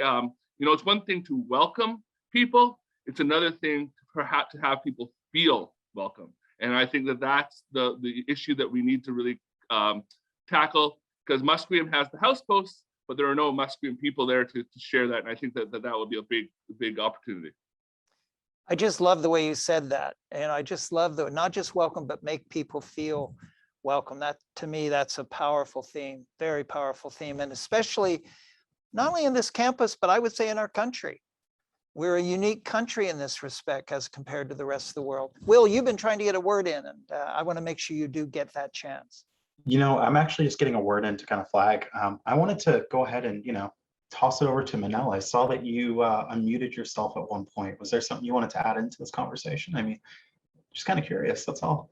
No, Will, as always, you're characteristically generous. No, actually, I didn't really want to add anything on that front, but I do think that the way that Wade just conceptualized the idea of a welcome is so important, right? Because it's not just about people coming here; it's about who's leaving. Like, it's a question around exits as well, and what are we doing to ensure that people aren't leaving the campus, whether or not you're a staff member, whether or not you're a faculty member. I mean, that's something that I think about, right? The fact that we are losing not just faculty and students who might be going to other places, but also staff as well. Thinking about the staff component is really important part of this conversation as well, because of course they're a huge part of our community. And what are we doing to ensure that they feel welcome, but also want to stay here and feel part of our community. I think that's key. And you know, I would even expand that further and to say, wouldn't it be an extraordinary true reality if when people do go elsewhere, and they often do, that they become ambassadors for this kind of environment, for this kind of community that we've all been talking about and dreaming about tonight, that they take that with them. I know, for example, in my work in Ottawa, in Regina, in Prince Rupert, that we have people from all over the world who've come to join us. We are working with First Nations from all over our country who've been here for thousands of years. And we're trying to find a harmony rather than, you know, a hegemony, I'll say. And it just seems to me it would be extraordinary if really this place could become an exporter, I would say, of those kind of ideas elsewhere in our country. I think we're coming very close to, unfortunately, the end of this. And there are lots and lots of questions, I have to say, that I saw from the audience, and unfortunately we can't get to, and some questions by people that I want to hear their questions because I know them and I know that they're going to be great questions. But Minelle, I do want to come back to you because you started us off here. You set the tone for this evening, and I think it's probably set the tone for the entire Campus 2050 planning process. But what tonight resonates for you to maybe as your last message to leave with us as we move forward? Well, you know, again, thank you, Larry. That's so generous of you. You know, I often say in my classes, in order to have a whole new world of answers, we need a whole new world of questions. And I think that's what we've done today, is open up the possibility of a whole new world of questions that we need to think about. And I think Maura did such a beautiful job in laying out some of those important questions for us. So I'm grateful to her for that. I want to say just a few things. I feel like tonight has opened up the possibility for us to think about the voices that have been excluded in this conversation. Particularly, I'm thinking around staff, for example, thinking about Joanne Fox raised a really key question around community members who might not be part of the university. And I think that's important for us to think about, who have we excluded even just in this conversation. So the one thing I want to say is, please, as much as you can, participate in the process.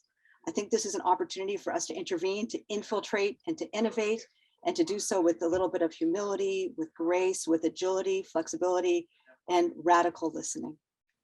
Thanks, Larry. Absolutely wonderful message. Part of what my message would be to everyone listening. I too have a few things that just resonated for me through this entire discussion, and I want to close maybe by posing them as what you might call questions into the planning process as we move forward. One of them that I just loved is, how do we make the big small? I think that's a cogent question for this planning process. The second one, over and over again, how do we make this a place that everyone can afford to be in, to live in, to come and enjoy being together? Affordability, it's just right there. And I can't see how this plan can move forward unless it finds new answers to that. The third, I think, was that how do we make this university a really wonderful living community? Alex talked about a learning, living community. Well, how do we do that? The fourth was this idea of tapping the uniqueness of I would say, the incredible wealth of ideas and the creativeness that is in the university, and applying that to the planning questions that we're all facing. And the fourth one, over and over again, in every different angle and really in the audience, was multiculturalism. How do we really bring all the different cultures together? Not just bring people together, but make sure that everyone feels they have a place. This does belong to them. They do see themselves in this university. They see themselves in this community, and maybe they want to stay, and maybe they can stay. And by virtue of the kind of places we create, the kind of affordability that we can secure, and the kind of and embracing of one another that's possible, maybe maybe Campus 2050 can break new ground. That's what I really have heard. And then I want to echo Minelle's final point, because I think it is probably the whole purpose of our evening, and that is to participate. You know, I've been in a lot of planning processes over the last 45 years, and I often find groups that maybe they talk about participation, but they've got their own ideas. Well, I can tell you, and I've worked closely with this team here, this planning team is very, very, very open to innovation, new ideas, to challenging some of the status quo that we've all been talking about. So that means this is a time to put a bit of time, to put a bit of energy, to join one of the groups that's working, to join the conversation over the next 6 months, to help to frame the answers. And you have been empowered to do that by this Board of Governors. You have been empowered to do that by this planning organization. And frankly, you've been empowered to do it by yourselves because you're going to insist on it. So I would say participate, be a part of it, and we will change this university. Michael White, I want to come to you to tell us a little bit about that process before we close off tonight. Michael? Thank you, Larry. Wow. Well, as the sponsor for Campus Vision 2050, I just want to say how appreciative I am, and I know the team is, of the depth of the conversation that we've had tonight. And that this sets the watermark for the type of engagement going forward. And I want to thank all of you, moderator, keynote, panelists, audience, for the wonderful event, the staff that put it together. I had some notes prepared, and it just, I think now a couple hours later, it's almost like I got to put those notes aside and just now integrate. And there's been so much learning in 2 hours. And I want to commit to you that that's what this process is going to be about. That we're going to continue learning together, that we're going to be able to continue to be innovative and pivot along the way. And that's not just conversations about outcomes, that's about the process as well. And I hope tonight the audience is getting a sense that it is going to be a different kind of process, the kind of engagement with our host nation and our campus communities that we haven't done before at UBC. And it's a bit scary. And I think we're all committed to going on that journey together. I just want to, Larry summed up, I think, thematically very, very well what we've heard tonight. I just want to touch on some phrases, though, that I've heard that I think that there are a whole new world of questions that come from some of these thoughts of this place, of this land, of these people, of traditional ways of thinking and learning, and of new ways of learning. I think recognizing the past, to Wade's comments, and starting to build something together for the future. Now, Wade, I'm going to keep coming back to that. I hope I can use it throughout this process, because I think it hits the nail on the head for what we're trying to achieve here. And I want to thank you for providing that. Infiltrating and innovating and allowing for serendipitous creativity and regenerative thinking. I love the intimate and connected and interconnected kind of thoughts and phrases that we heard tonight. And I know the team in the room, seeing the looks across the table, a lot of nodding heads and saying, wow, okay, we are going to have to be responsive in this process for what we're learning. And finally, to be okay to have uncomfortable conversations. This is the stuff. And it's on me to go forward to our executive on our board on a regular basis to convey what we're learning and those uncomfortable conversations on the way, because we all have to be part of that. As you've heard tonight, Campus Vision 2050 is an opportunity to plan for change in ways that we haven't done before. And I think the opportunity to create the right spaces for teaching and learning and research and living that respond to the changing world and to grow responsibly in a livable fashion. Thank you, Alex, for a lot of your comments tonight on that, and sustainably. And again, this is where the intersection of infiltrating and innovating and allowing for that creativity and regenerative thinking, there's the intersection. Now, over the next 2.5 years or so, there will be many opportunities for engagement. There will be a ton of different ways, activities for online and in-person engagement, bilateral conversations with organizations, the UNA, properties trusts, Musqueam, the deans, others. But we also want to hear, and we have heard tonight, ways to engage better and be reflexive along the way. So you've raised some ideas tonight and through the audience. We want to hear more. So if we haven't been able to respond to some of your questions tonight, the team will be following up specifically with those of you who've asked questions, but we just continue to let us know what you think and suggestions for doing things differently. And I want to give an example because it can be easy to say, but I think, Wade, I can say this through the recent work we've done together that we've never engaged Musqueam in the way that we're engaging now for Campus Vision 2050. And Wade made reference earlier, the work we're doing together, where we're trying to create a new relationship agreement between Musqueam and UBC. And in doing that, we're co-developing a process of engagement for Campus Vision 2050 together, principles and a process to engage specifically with Musqueam. And we're just building that out right now in these weeks. And it's going to complement and integrate with all those conversations we're talking about with all the other communities on campus. We've never done that before. And so that's a good example, I think, of how we're growing and learning and pivoting along the way. So we want to hear from you. The process, the public process is just started last week. Through February 17th is the first phase, and we want to get your response and reactions, and it's coming through tonight to, we call the needs and aspirations. So I'm going to get a little banal here because it's kind of planning talk of the kind of deliverables along the way, but I need to do it because there's some steps we're going to go through to create the vision.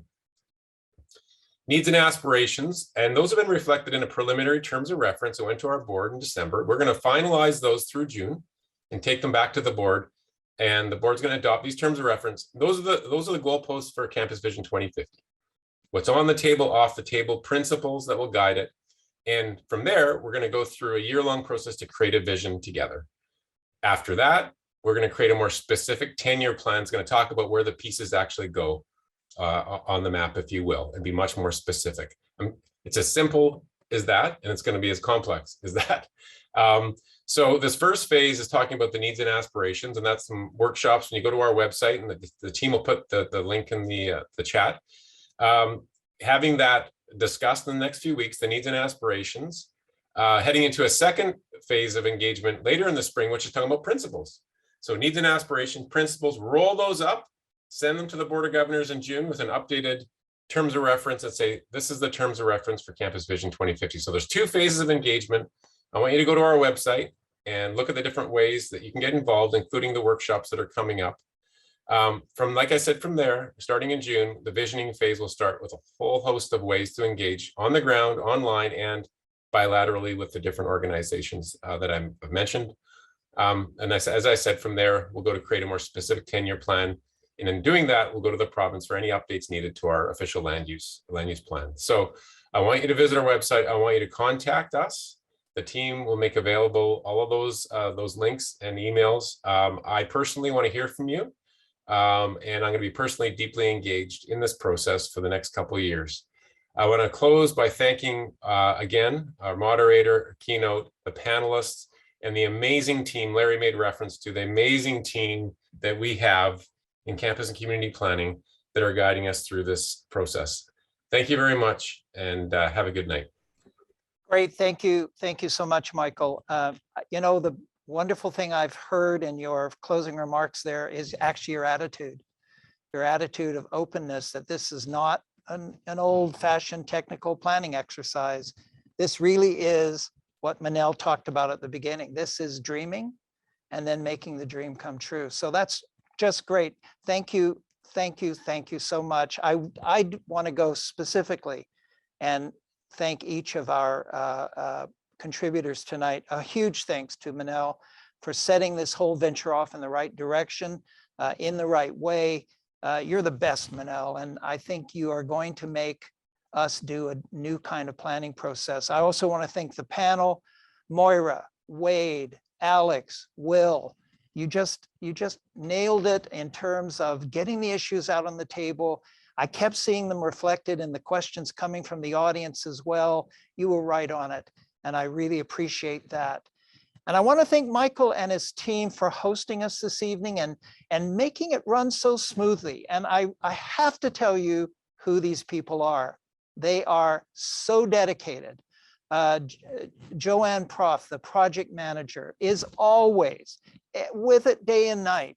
Jerry McGew, Madeline Zammer, Carol Jolie, Janine Alliston, Aviva Salveson, Linda Nelson, Semi Pure, Tyler Harbottle, Angela Ho, and Kyle Vincent. And I also want to say a special thank you, and maybe it's me in this chair to say this. I want to say thank you to the UBC IT team, Chris Long and Von Ewan. You made it flawless. I was worried about that. I'm an old-fashioned guy and Zoom is still quite new to me, but you made it work like a charm. So thank you all. It's been a great evening. I've tremendously enjoyed it. I learned a lot. I hope you did too. Stay safe, stay well, stay together, stay strong, and stay involved.